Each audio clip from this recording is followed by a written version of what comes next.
Hello everyone. இப்போ நம்ம எக்ஸலில் use பண்ணி ஒரு பேட்சாக ஃபோல்டர்ஸ் எப்படி க்ரியேட் பண்ணலான்றதை பற்றி பார்க்கலாம். அதுக்கு முன்னாடி யாராவது சப்ஸ்கிரைப் பண்ணலன்னா சப்ஸ்கிரைப் பண்ணிக்கோங்க. ஆல் நோட்டிஃபிகேஷன்ஸ் எனேபிள் பண்ணிக்கோங்க. லைக் அண்ட் ஷேர் பண்ணுங்கள். ஃபார் எக்ஸாம்பிள் இங்கே ஃபஸ்ட் நேம் லாஸ்ட் நேம் இருக்குது. Full name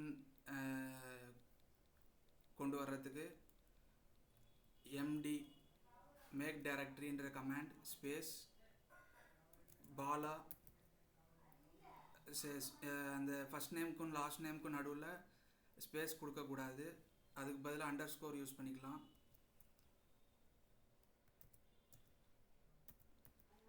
Subramanian. இப்போ என்டர் கொடுத்துடலாம். இப்போது control E flash fill use பண்ணி கண்ட்ரோல் இ கொடுத்தோம்னா எல்லாம் ஃபில் ஆகிடுச்சு. இப்போ அதை ஆட்டோ ஃபிட் பண்ணிக்கலாம்.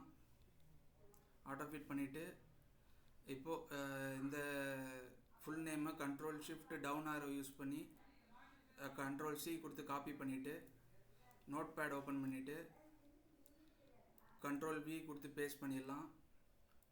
கண்ட்ரோல் ஷிஃப்ட் எஸ் யூஸ் பண்ணி save as dialog box open ஆகிடும். அதில் போயிட்டு எந்த லொக்கேஷன் வேணுமோ செலக்ட் பண்ணிவிட்டு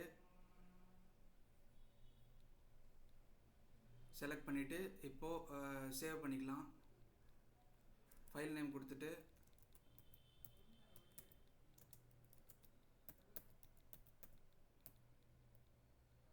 dot file extension .b18 save பண்ணணும்.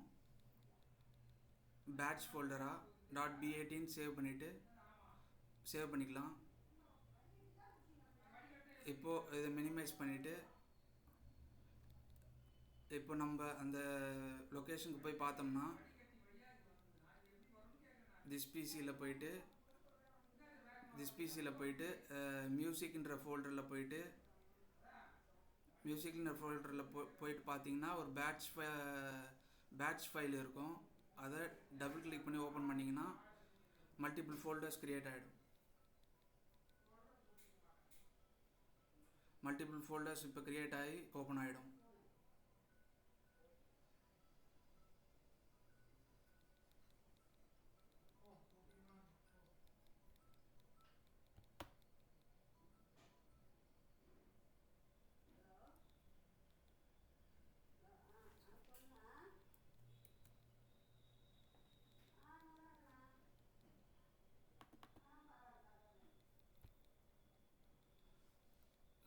இது ரைட் கிளிக் பண்ணி இந்த ஃபோல்டரில் அது க்ரியேட் ஆகலை. இதை காப்பி பண்ணிவிட்டு ஃபார் எக்ஸாம்பிள் இப்போது டெஸ்க்டாப்லேயே பேஸ்ட் பண்ணிடலாம்.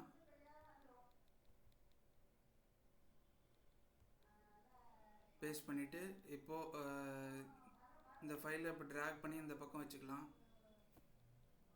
இப்போது இதை டபுள் கிளிக் பண்ணி ஓப்பன் பண்ணோம்னா மல்டிபிள் ஃபோல்டர்ஸ் க்ரியேட் ஆகும்.